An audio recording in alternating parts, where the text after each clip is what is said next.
First of all, I would like to thank Archaeology Now and the Consulate of Spain in Houston for the invitation. I also want to congratulate you on the program you have organized regarding the legacy of al-Andalus.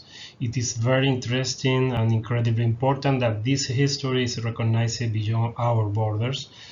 It is fundamental part of understanding the medieval history of the world and of Cordoba and Europe as well. So furthermore, the influence of al-Andalus even reached, and that is important, the Americas following the Spanish conquest in 1492. As you know, the medieval Islamic world begins in the Arabian Peninsula with Muhammad, and then they spread to another part. It was very important in the 7th century, the Umayyad Empire, until the first half of the 8th century, with Damascus as the capital. And then the Abbasid dynasty was after this. They killed the Umayyad dynasty, and they have the power, the new caliphate, and the capital was in that case Baghdad. One of these prince from the Umayyad Caliphate was Abdurrahman I.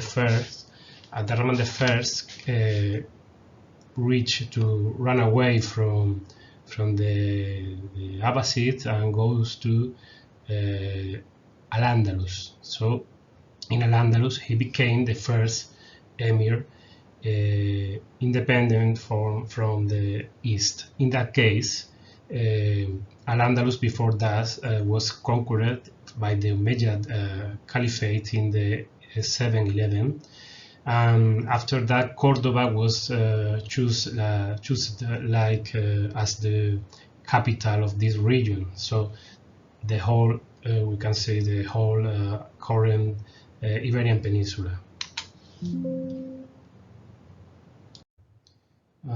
We can see in this map, this capital was Cordoba was in the south of the Iberian Peninsula, Spain and Portugal today. In that time, when they conquered the Iberian Peninsula, was the Visigoth kingdom, with the capital was in Toledo, but Cordoba was as well a very important place.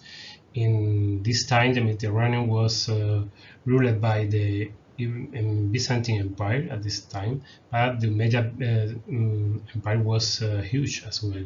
Maybe they control much more areas from this part and the Middle East as well, as you can see in this plan.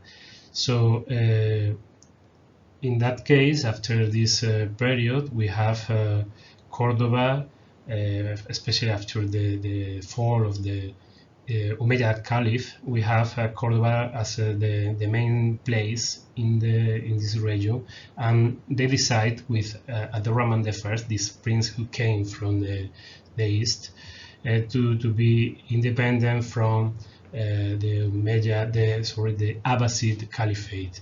And they were emirs, not caliph. Caliph is the person who is after Muhammad, so it's like a succession in that way. So it's who rules not only the political issue but the religious issues as well. So has the power, the religious power and the political power. But the emir only have the political power in that case. So in this period, from the middle of the 8th century, the Umayyads, independent from the east in Cordoba, were only emirs. But in the 10th century, in 929, the Abdurrahman III decide to become a caliph. So in that time there were 3 caliphates in the world. One was in Egypt, the Fatimi Caliphate between Tunisia and Egypt. Another one was in Baghdad with the Abbasid, and the third one was in Cordoba in al-Andalus. So we are going to focus in this region, in the Islamic West, al-Andalus. Al-Andalus, the first conquerors were until the south of France, but they come back and more or less they take almost the whole Iberian Peninsula, but only there were some places in the north of the peninsula where some Christian still be there, and afterward, when the centuries goes by, they take part of the region of Al-Andalus. So that is the so-called Reconquista. This is not maybe a very good concept, but they were taking part from centuries, especially after the 11th century, parts of some areas from Al-Andalus until the end of the same year when the Castilian conquest America in the 1492. They take the kingdom of Granada, that was the last one in this region that have some Islamic or Muslim rulers. Al-Andalus, I have some information and data here about Al-Andalus and the map. This map came from this Umayyad empire from the east. That is the Umayyad caliphate, and that is after the 12th century when some dynasties from the north of Africa, Moravids and Almohad, conquered Al-Andalus. And that was the kingdom of Granada, that was the last one before the conquest in 1492. So the period that we are going to talk about is this period, the Caliphate of Cordoba, that was in the 10th century. And in that period, it was the splendorous period in Cordoba, when they take the most important moment, even in the history of the Iberian Peninsula, because in that time, the Caliphate, after the Abdurrahman III decided to start the Caliphate, the Umayyad Caliphate in the west, the city grew a lot. The city was growing even after the Islamic conquest, and especially in the 9th century. But in the 10th century, the city grew a lot. They spread toward the north, toward the east, toward the west. After that, in the 11th century, we have a civil war. After that, the Umayyad dynasty fall. We have some problematic or controversial period when several kingdoms, Taifa kingdoms, little kingdoms, were fighting together. Sometimes they were allies from the Christian, but sometimes they fight with Christian, with Muslim, and so on. And then we have the Moravid and Mohabtians in the 12th century dynasty from the north of Africa. Finally, we have the Nasrid kingdom, that was the last one in the city of Granada, Almeria, Malaga. So part of this region. I'm talking here about the multi-religious society because it was a multi-religious society. We have Jews, Christian, and Muslim. They coexisted, but the relationship fluctuated depending on the time, depending on the governors or emirs or caliphs. So it's depending on the historical period. But some people talk about the several cultures, Jews, Christians, and Muslims, but they share the same culture. They have different religions, but they have the same culture. It was an Andalusi culture that they share together from this year. From the 12th century, they have some issues with this religion. So in Almoravid time, most of the Christian goes to another parts from the north of Africa and the Christian kingdoms. And at the end of the 12th century, the Jews should go out from the Iberian Peninsula as well, because the Almohad were really orthodox dangerous from the other religions, even from the same religion, the Muslim religion. Well, Cordoba was the name of the Islamic Cordoba. Cordoba was the name of the Roman city, because Cordoba was a real ancient city who came before the Roman conquest. We have an Iberian Oppidum, a little city, but after the Roman conquest, the city became one of the most important in the Roman Empire.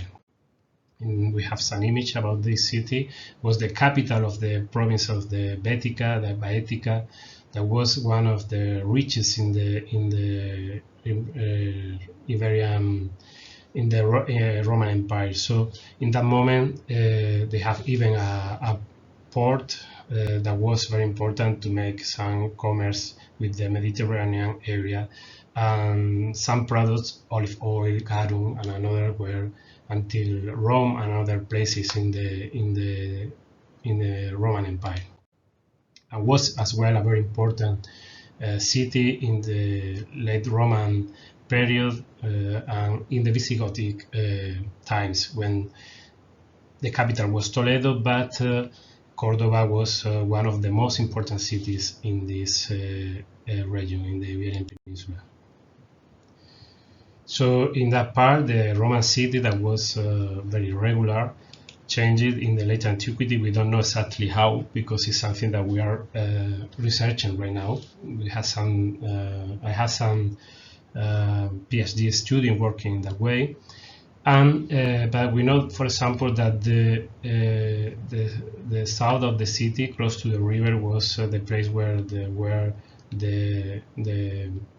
palace of the Visigothic governor at the episcopal complex, and that was the same place that after the conquest the Muslims used to build the mosque. The first mosque was this one that was built by Abderrahman the First, and then the governor, the Visigothic governor palace, was used like the Alcazar, the palace from the Umayyad dynasty.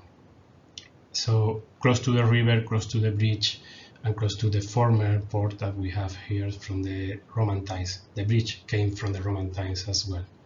So this city changed a lot. It's something that we have no time to explain right now, but part of the city changed during the late antiquity, in this period between the Roman period, the Roman imperial period, and the Islamic period. This is the mosque. It's a building, huge building, that is World Heritage, UNESCO World Heritage right now, from the 80s. And it's a place that preserved most of the part of this building, of the great mosque, the Al-Jamia Mosque, the principal or the main mosque in the city, that was built by the Umayyads as well. We can watch here some reconstruction, some elements who make structuring the Islamic city, like it's always in every city. Cordoba was the capital, so was bigger than in other places, but every city in al-Andalus has this kind of things, walled areas, inside and outside. Outside we have the suburbs, urban infrastructure, streets, squares, cul-de-sacs. That is very interesting because it's something that developed this kind of urbanism. Hydraulic infrastructure is very important, sanitation, some building for the state, so not only the palace but other places as well. Religious building, very important in this period, not only for the Muslim mosques, main mosques or secondary neighborhood mosques, but as well churches for the Christian, or monasteries or synagogues and so. Makabir, that is the name from the Islamic cemeteries, that were very common as well, because they don't burn the body, they make inhumations, so they have to put the whole body, and they have large cemeteries. We have some cemeteries who came from the, we don't know, because this is a very special cemetery, but we don't know exactly if this kind of cemetery came sometime from the Christian or Jews, but they use the same ritual more or less. We have, of course, commercial places like souk or markets, industrial places, agricultural areas inside, sometimes inside the city, sometimes outside the city walls. And of course, we have a lot of residential spaces, especially some palaces or almunias. We are going to talk about that afterward. And some places for common people. The several kind of houses we have excavated thousands of them in the last 20 years. We can discover from very little or poor houses to another houses that are closest to a palace. So we have a very complex city in Cordoba following this kind of scheme that we can watch here. Obviously, mosques, we preserve even some of them, some minarets and towers from these mosques. This is a neighborhood mosque, a little one, with 3 naves and a courtyard. This is the prayer room, and this is the minaret, a tower where the almuezzin called to pray. And this is inside this exposed room with these columns and these horseshoe arcs and the mihrab. So who is an arc who mark the way to pray for the Muslim.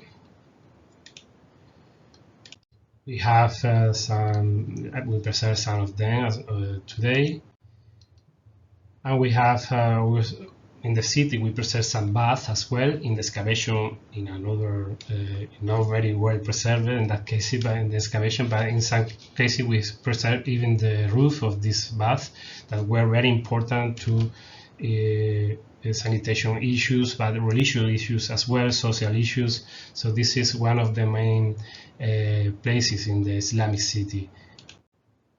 And as well we have preserved in Cordoba several water channel, aqueduct, canal that brings water from the mountains and from water sources that they were used especially to the Alcazar, the palace, the Umayyad, or sometimes for the mosque, the main mosque as well.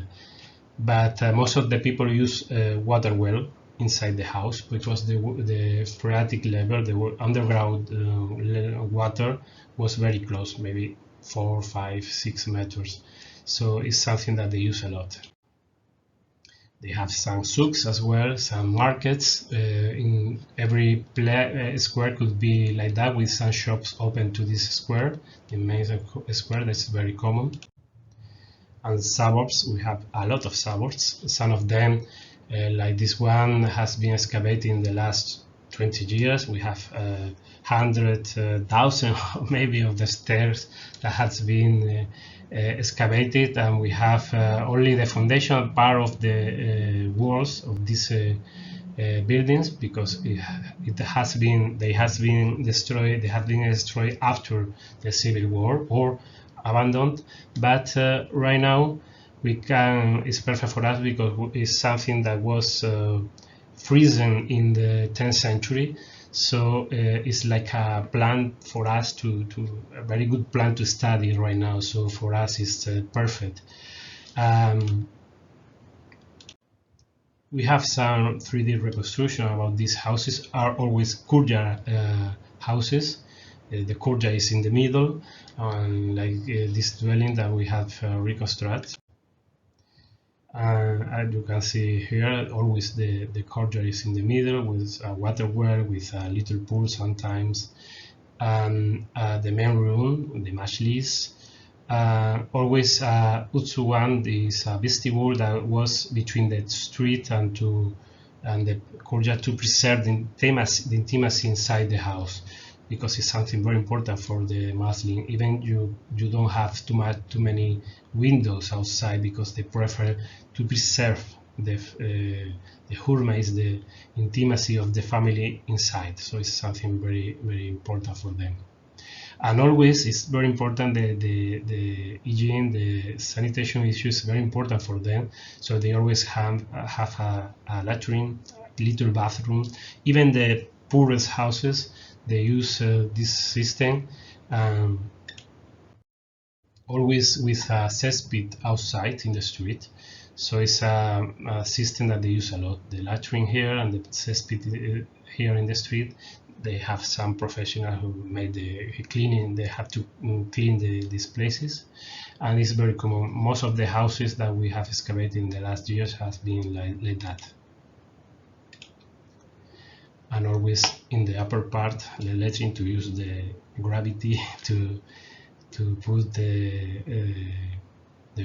dirty waters inside the cesspit.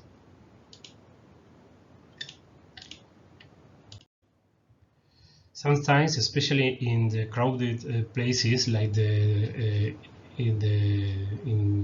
the city walls, inside the city walls, within the city walls, we can discover some kind of sewer system, as you can see here, because they don't have too much place to put a cesspit. We have narrow streets, so it's not very common. And sometimes they reuse an aqueduct in the outside, as you can see here, but it's not very common. Outside the city walls, they use the cesspit, and inside the city wall, where you have a lot of people, to not too much areas to put this cesspit, they use this sewer system. And this house, it has beautiful paintings, some of them, especially after the 12th century, with these geometric shapes, forms, and sometimes with animals like this fish. You have here a reconstruction that came from the 12th century, because these geometric designs came from the 12th century. In the 10th century, that is the century where we are going to focus right now, it's only red. It's much more simple, sometimes with a vegetable design.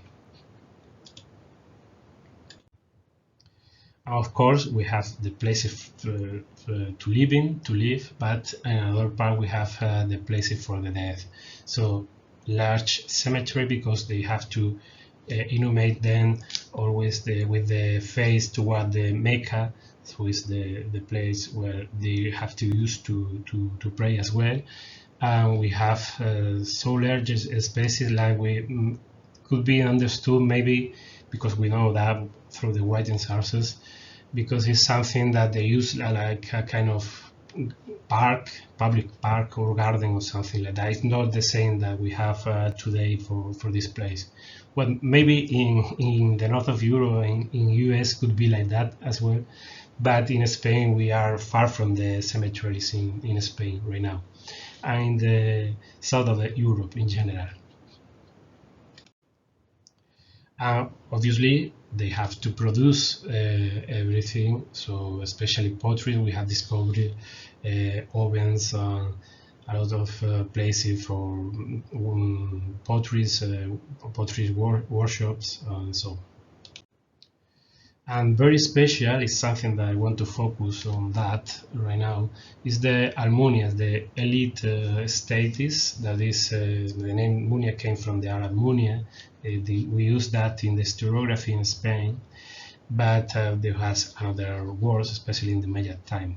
But it's a kind of palace with garden, with crops, with fields, very large, extremely larger fields that they use. We know through the written sources several of them that were more or less the place where they were. The names was we do have here the names. One of the main places was Rusafa, for example, or Annaura.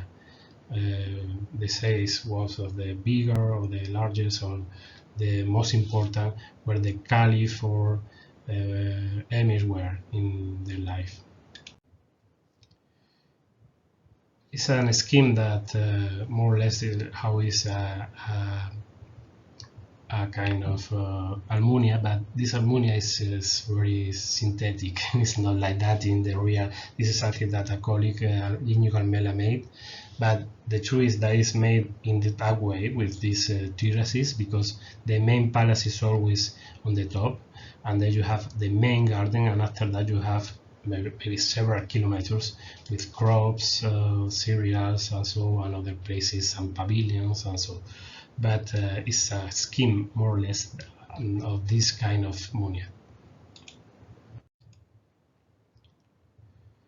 We can watch here one of the most important munia. This is Ruzafa. We know the toponym right now in this place of the north, toward the north of Cordoba, is a place really far from the city.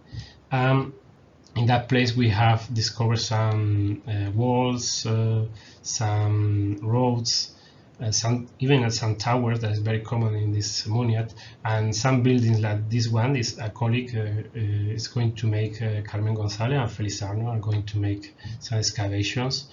Right now we know this place only by some geophysical surveys, but they are going to make an excavation in this place maybe in, I think, 1 week or 2. And in that place some archaeologists like Rafael Blanco had discovered a huge walls with towers with this technique who came from the beginning of the Middle times.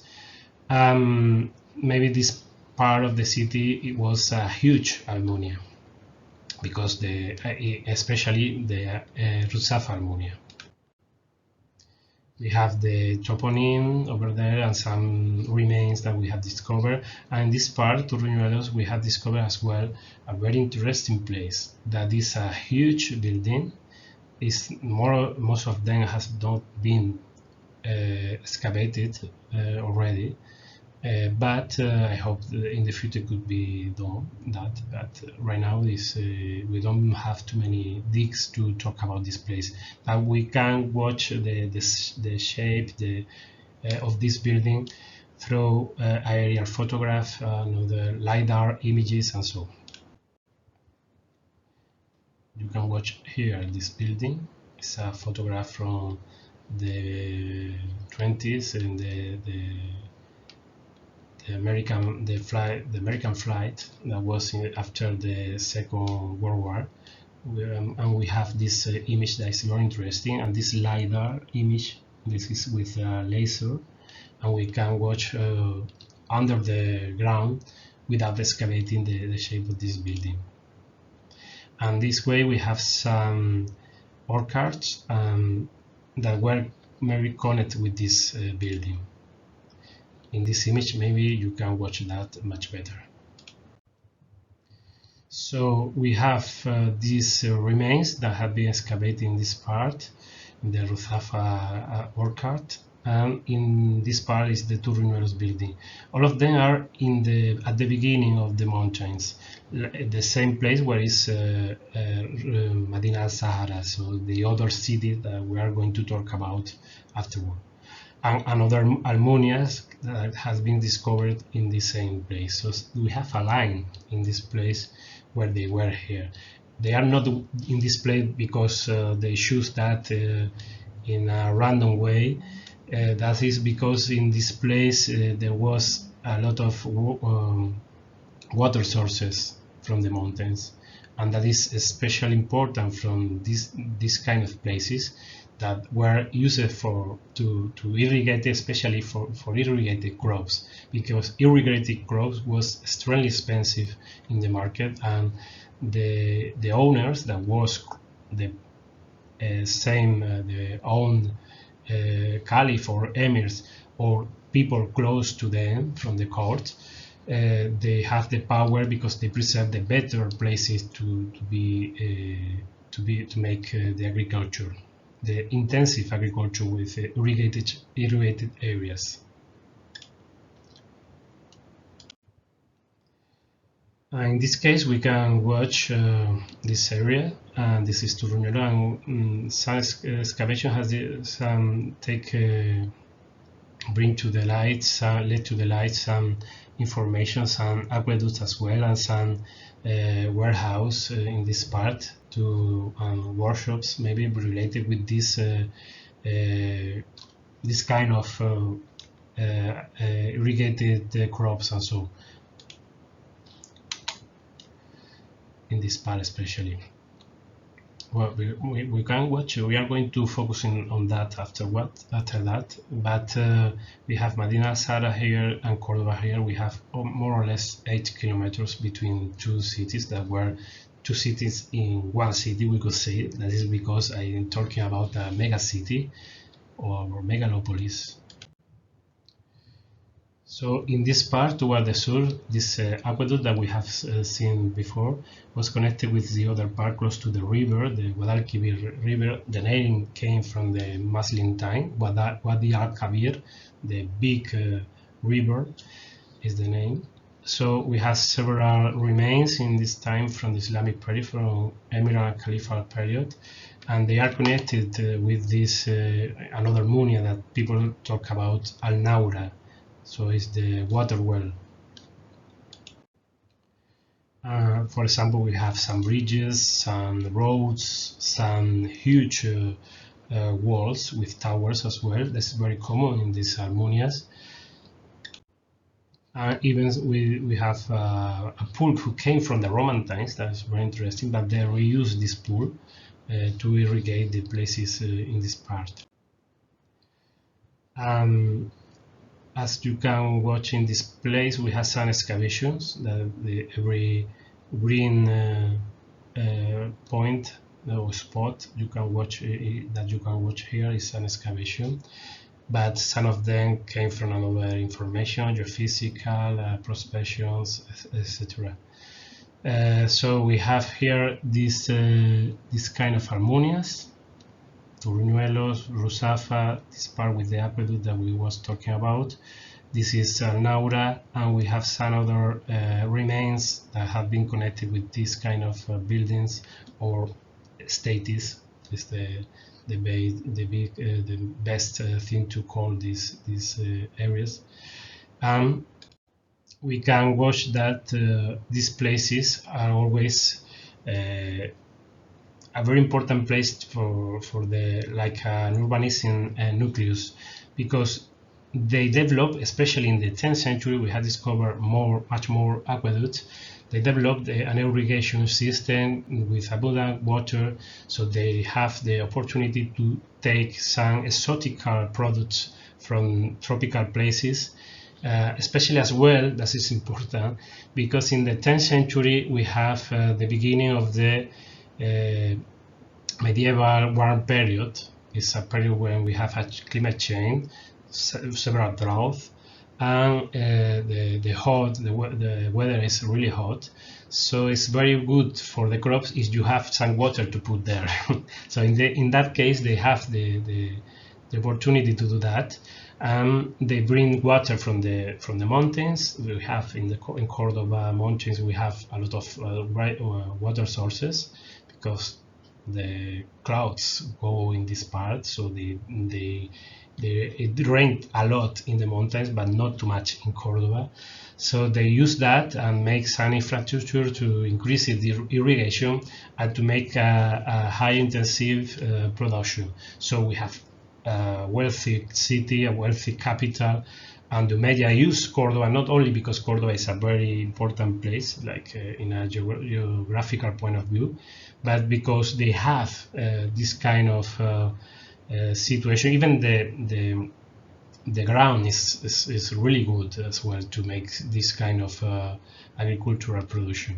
So if the caliphate increase this with these almunias, this area, this productive area, these states, they increase the irrigated places. They need much more people, so they have more permanent workers. So they have even people working there not only in once 2 or 3 or 4 months during the year, but they have people every day working there.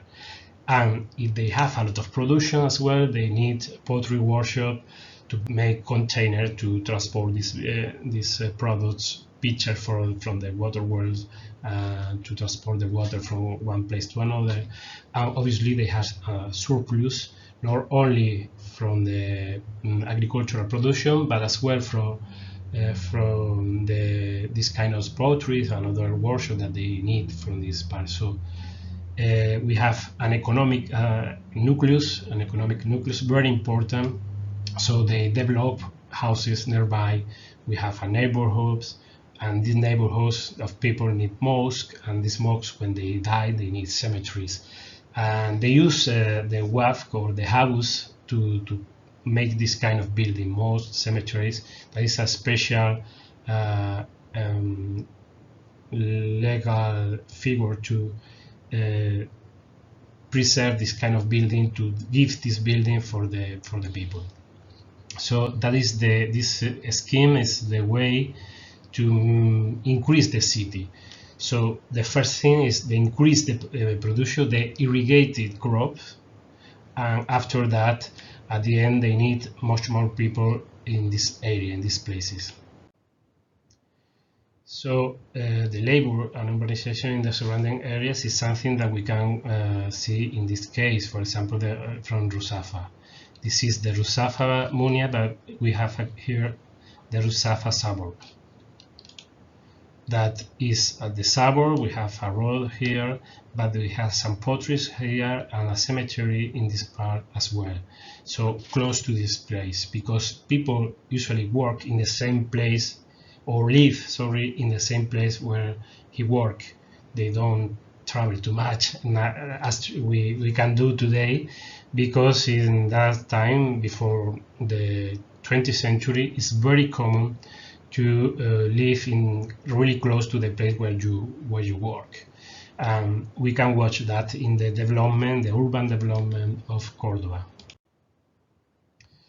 This is something huge. It's a little example that we have hundreds and hundreds of excavation like that, where we can watch this extension in the 10th century, in the caliphate time. My hypothesis about that is that this kind of extension came especially from these irrigated crops and the increasing irrigated crops that they use. So some former muniats from 1 or 2 centuries before, at the beginning of the Islamic period, in the 8th century, for example, or 9, were surrounded by this kind of suburbs, but because the main crops weren't there, were in another part toward the west. We are going to watch that in another kind of image. Well, before that, we are going to watch something very interesting as well. This plan where is a little quarter where you can watch these channels that they use for the rainfalls, but this channel were maybe they were former irrigated channel from the agricultural places. So there are very little houses, very little, but in this suburb we have huge houses, huge palaces, we could say, and sometimes very little houses like that could be for people who were workers inside this monument. So they need a lot of people doing that. So they need these people living close to this part. So they put some part of the former fields, the former field used for agriculture, they became now this kind of suburbs, with dwellings. So more or less this is the image that we know right now. We need to make much more excavation in this part closer to Madinat al-Zahra, but we have discovered most of the city in this part. It's always like that. We have some suburb, but sometimes we don't have nothing because we don't have a structure. But we know that these places were productive areas. So it's something very interesting that we are discovering in the last years. In any case, this we know through the writing sources and as well from this archaeological evidence that we have Ruzafa was huge, was really huge. Even some written sources talk that was toward the north, toward the west, and toward the east, and even close to the river. We know that this part, especially main of this area, came from the productive irrigated areas, because the kind of buildings, the decoration, and so they could be the owner could be the caliph or if not someone close. But this area surrounding the city belongs to the caliph or people close to the caliph. So they can, for example, put this aqueduct toward the other Munia and connect everything, and put a lot of people working together to make much more irrigated crops. As you can see here, we have Cordoba, and here we have al-Zahra. Al-Zahra was a new city in the 10th century, but Cordoba was, as I was talking about before, older, came from the Roman time, this city was. But in that time, the Umayyad time, in the 10th century, during the caliphate, they used this road that you can watch here in yellow, and with some bridges that we preserve them today in this part of the surrounding of the current city. There was the almunias road that was something special because some of the delegates from other countries or other parts who came to Cordoba goes to the Alcazar inside Cordoba, but after that they travel through this road, sometimes during weeks or months, to stay in some almunias in this part of the city. After weeks or months, they were allowed to go inside Madinat al-Zahra and to visit a politician, we could say, or the caliph himself. So, but they are very important, these almunias, they are very important places to the power, connected to the power, to the ceremonialization of the Umayyad state. And we can consider them like hybrid space because they were used from government, from administration, for symbolism, agricultural production, obviously, and luxury as well, because they make some parties, and we'll talk about, we know through the written sources, Eduardo Manzano has a very interesting paper about that, talking about the parties that they made inside these almunias with alcohol, sex, and everything. So that was something that was used as well. So not only from economical issues or political issues, there was for leisure as well. We have is something that they used to put, or they put these palaces and munia as well for the people who came from abroad, from another delegacies or government or kingdoms or whatever, because they have to put them. We have this amazing place, this amazing megalopolis or megacity, where huge palaces with full of water channels, pools, and events, and special crops. So for them was something to make propaganda. Well, in Medina al-Zahra in the 10th century was Abdurrahman I who decided to build this city, build a city for a dynasty. That's very common in the medieval times and before that.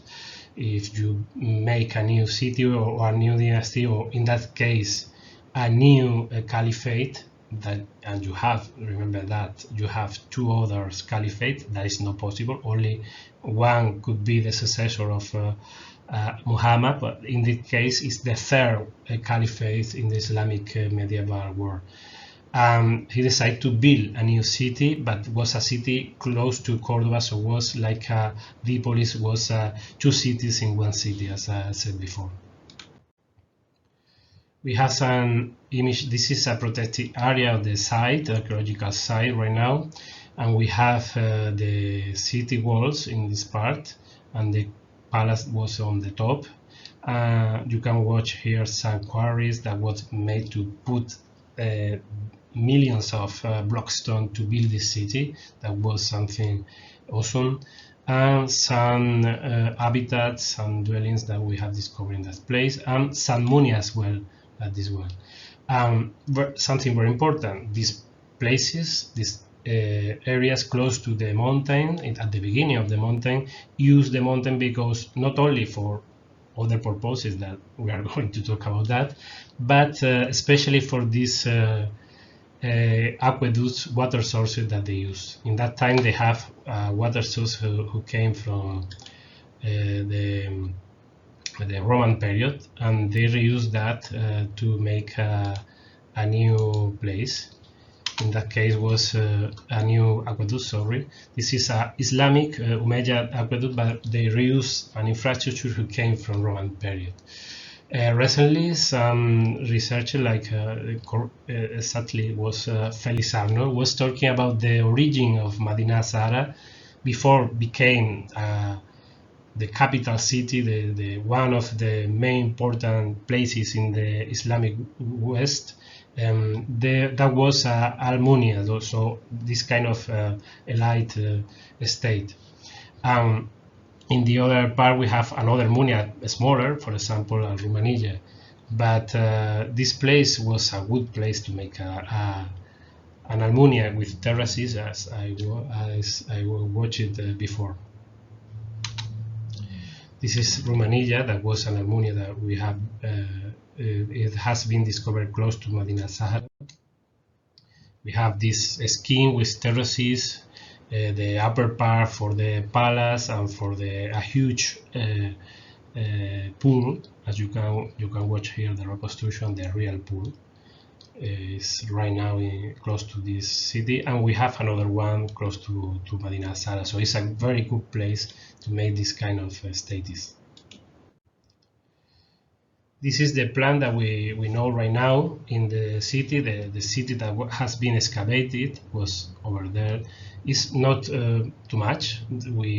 Inside the city walls, we only have excavated more or less about 20%. And that is most of these places are not in the visit that you can do. So more or less you can visit something like that. More or less. Well, right now this part is not possible as well, but in any case, I recommend you to watch this website that was made for an exhibition in US. You have a lot of information, a lot of data about the city. It's a place that has been excavated from the beginning, especially from the beginning of the 20th century. In the last year, Antonio Vallejo was the director of this archaeological site and has made a lot of has improved a lot the knowledge of these people, this site in this time. Maybe Antonio Vallejo is there from the 85 or in the last century, something like that. So it's more that 3 decades has been excavated by or survey studied by Antonio Vallejo. On the top is a system with terraces. We have several terraces, and the palace that we have only one part here.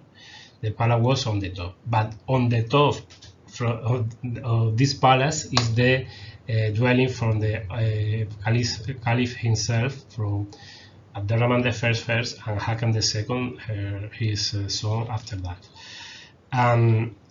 We are going in other parts in the middle. This east side is a private site. It's for the houses from the Caliph and from the Hajib, the Prime Minister, Jafar. And as well in this part we have the Berka house, that is a house for the prince, maybe. It's not sure, but it's a very important house as well, close to and connected with the Hajib. And we have as well, in this part, we have a public, we could say, place for people who came to make some administrative issues. This is the house of the army, that is an administrative place. And this is a kind of portico, is the Bab al-Suda, the gate of the Suda. That is something very representative where the Caliph put on the top. You have a huge square for the army and other people who came to the city. So it was a one of the entrance or the gates that the Madinat al-Zahra have inside this palace. So all of this is inside the palace, most of the city that we know right now, but we need to know much more in another places. In this part we have the Salon Rico. This Majlis is a main room, main palace to where the Caliph himself receive people from other places. So, but when someone goes to this place, it's because they have been in the Alcázar in Cordoba, in the almunias, and have been making some works surrounding the inside and outside the Madinat al-Zahra. And after that, they can go inside this place to visit the Caliph, but maybe not too much time. And this is a beautiful place, but right now it's in restoration, so it's not normally it's not open to the public if you are going to visit that. And in this part we have the mosque, the main mosque, that is in a lower place. It's not on the top with the palace, that is down from the palace. So something very interesting as well, because it's with the city, with the other people, and the palace and this building, this mosque, was connected by a private passageway for the Caliph and the people who was in the court. You can watch here. This is the city. This is the mosque, and this is the palace with the house of the Caliph on the top. I have to say that in the last year we don't have too many excavations inside this archaeological site, because most of the problem is to study the decoration. This is the carver stone, is the atauriques, is with vegetal designs, are very common, and we have the archaeological site full of them. And it's very important because it's the skin of the building. Much more, most of the material, blockstone, columns, capitals have disappeared because they spoiled that in the past. After the 10th century, they used this material to make some buildings or to make lime or whatever. But especially there was a monastery close to this archaeological site that was made with only with material from this part, this archaeological site. But these materials are not very good to reuse, so they were there in the same place, and right now they have to make a puzzle to put together every fragment and to reconstruct the skin of these buildings. And this is the way they can understand how they were in the past. For example, that was the case in the Jafar house. You can watch here the puzzle who allow them in the archaeological site to reconstruct the facade of this. The Jafar house he was the prime minister, and this part is the public place, because he has this public place from embassy or people to make some administrative issues. And this is the house, the private house from this prime minister. And close to that we have the pool house. That is very interesting. Maybe, as I said before, the house for the prince, for maybe in that case could be Al-Hakam II, the following caliph.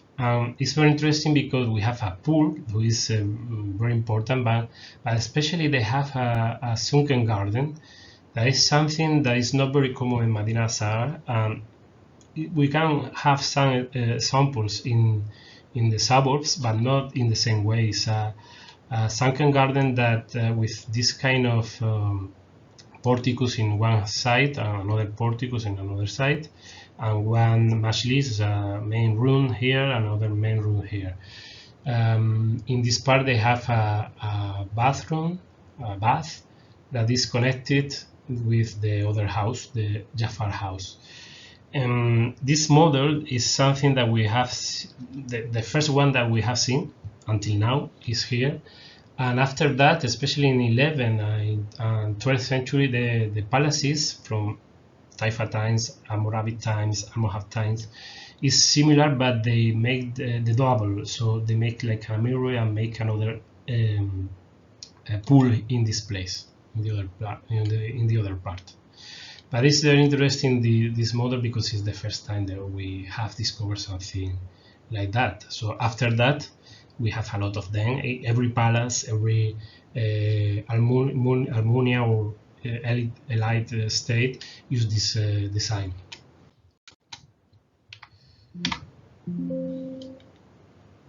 In that case, we are going to watch something that I think is very interesting, because right now, in the last 3-4 years,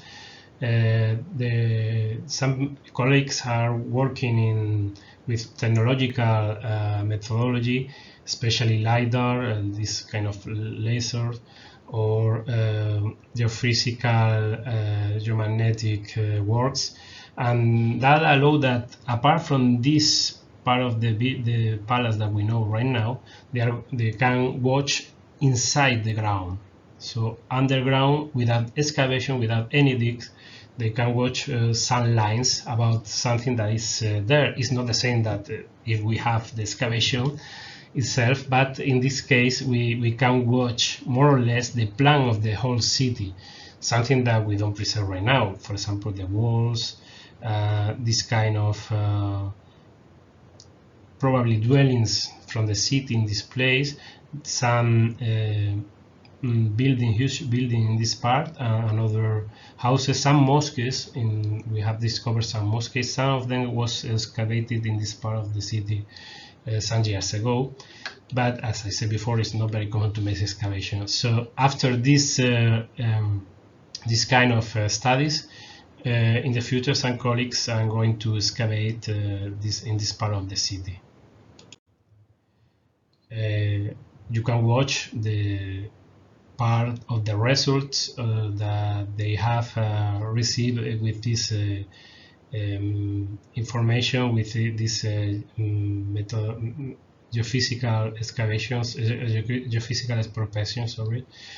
For example, we know that this part of the city was wasn't occupied with structure. So this part is in front of the Salon Rico, this main room with the Caliph, and we have a pavilion here, but this is the upper garden and this is the lower garden, that they have some walls as well. So in my point of view, that is like Amunia is a place that the places closest to the palace are the places where they use the most expensive, most exclusive crops. Irrigated, obviously. I think everything could be irrigated here because they have a huge aqueduct with a lot of water. But this upper and this lower garden, maybe they use the gravity, these terraces, to make irrigation, special irrigation in these places. And these lower places that was in the lower part of the city, I think they use as well. There was uses as well for these aims. We have some reconstruction from Antonio Almagro about these places. So that was the city itself. This place is a neighborhood as well, but some scholars talk about the army. For example, Antonio Vallejo, maybe they have the army far from the people. We know that because in the medieval times it was very dangerous to put the army inside the people, the city. It's very strange, this kind of huge building that we have in this part. I think it's not very well interpreted, but obviously this part is for crops. Even Antonio Julio Navarro and Pedro Jimenez talks about a place for when the city need to grow up in the future. I think they were exclusive places, very well protected, were very expensive crops and very special crops. But right now we have some paleontological surveys, but not too much.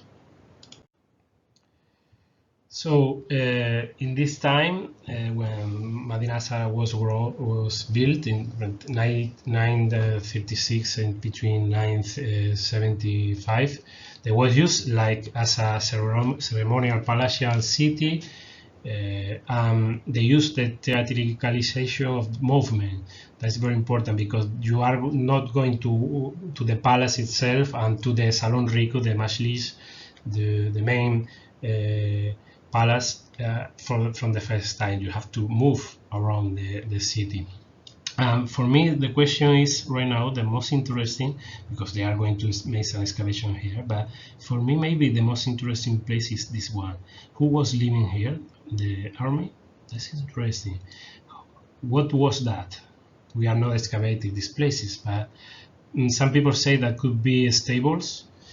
Well, could be. Why not?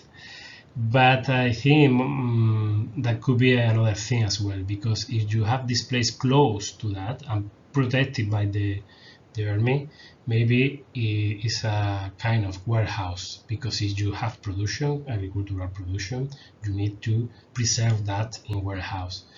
Obviously, we lack something very important in Mainasara. We don't know about cemeteries. We don't know about pottery shows, or we don't know about mint or Seca for produce coins, that we know that they produce coin there, and pottery, very important pottery, the verde manganeso, we say it in Spanish, green and black pottery, and we don't know, but they should be there. So of course, I think that this hypothesis about these like reserved areas within the city for agricultural space, I think is really possible, and especially if after this hypothesis, this very interesting hypothesis from Felix Arnold, that could be, if at the beginning it's a kind of almunia, that says they follow more or less the same system that we can watch in Almunia in the surrounding of Cordoba. So this is more or less the expansion. We have the old Cordoba in the middle, and al-Zahra close to the mountains, 8 kilometers more or less. And in the 10th century, through not only suburbs, but as well, the main thing was, as I said before, the almunias. We are going to watch this extension there. And we have, this is a surprise, we have another city as well, another city that was built at the end of the 10th century with the Hajib al-Mansur. In that time, the Caliph Hisham II, the son of al-Hakam II, was a real caliph. They have no power, and the power was in the prime minister, in the Hajib al-Mansur. And al-Mansur decided to abandon al-Zahra to make another city toward the east, toward a contrary place. The name was al-Zahira. But the city was toward the north, toward the mountains. The city was toward al-Zahra, and was to al-Zahira as well. The problem is, where is al-Zahira? This is a problem because we have not any archaeological evidence right now to say, okay, is there the real place? We have some remains and we have some surveys, but we don't have too much. But it's something that is going to be discovered in the future, I'm sure about that. In any case, this extension is a extension that is only compared in that time with another megacity like Islamic megacities. But in Europe, for example, Paris could have maybe 10 or 20,000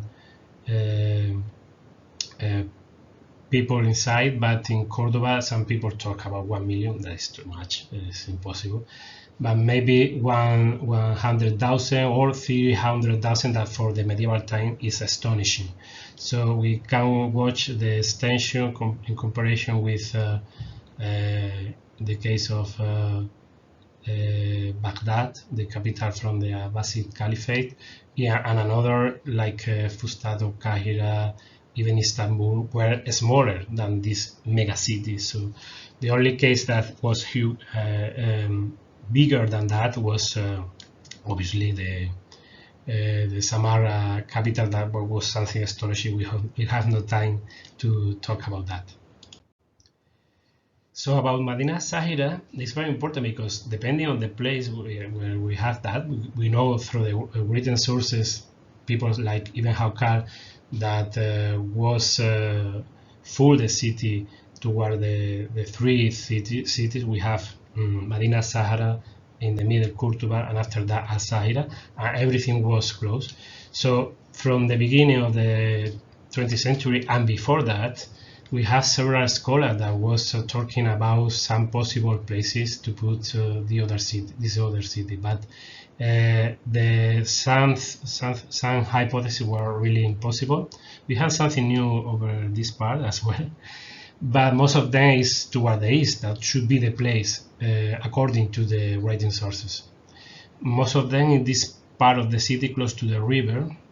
Some of them in this part that is the Quemadillas place. But right now, recently, a colleague from my university has made a survey in this part of the city, and he said that al-Zahira wasn't in the place. So we have Cordoba in this place, Cordoba. We have Madinat Zahra 8 kilometers from Cordoba in that place. And the other hypothesis for al-Zahira was closer to Cordoba for several reasons that they talk about in the writing sources. So in this part is the place where he said is Madinat al-Zahira, but before that people put this another city in this place close to Cordoba, or in another place where is Las Quemadas. So this is the Arianal region, and this is the Quemadas.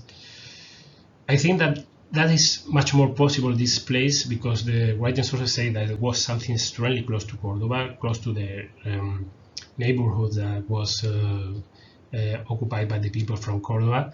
But if you put the place here, we are talking about a really huge city, a really huge mega city, because it's even 3 times farther than Madinat Zahra. So that could be something astonishing if that is the reason. But in any case, I think that it's much more possible to have the Madinat Zahra by this way than in this other hypothesis. But in any case, it's a really interesting hypothesis that is made by new technologies.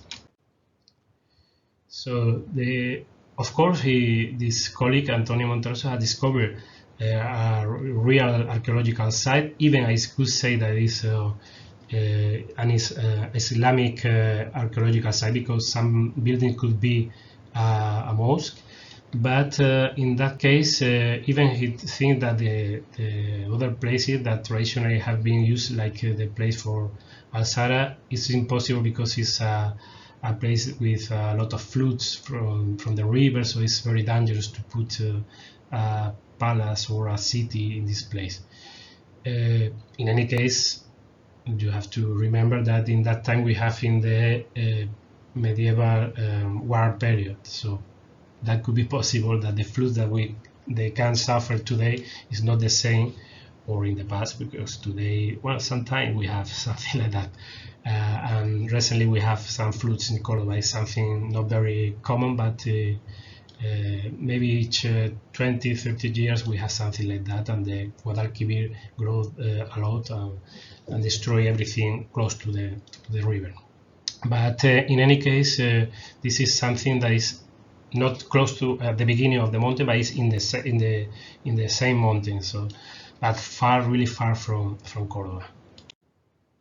So if we follow that, obviously we have to extend to spread this huge city, the huge mega city, more than we know. But obviously we have too many places, too many areas that we don't know quite well right now. So in the future, and in decades or even centuries, we hope we can discover much more from this part close to Madinat Zahra, especially, and from this part close to Madinat Zahira, whatever where this other city were.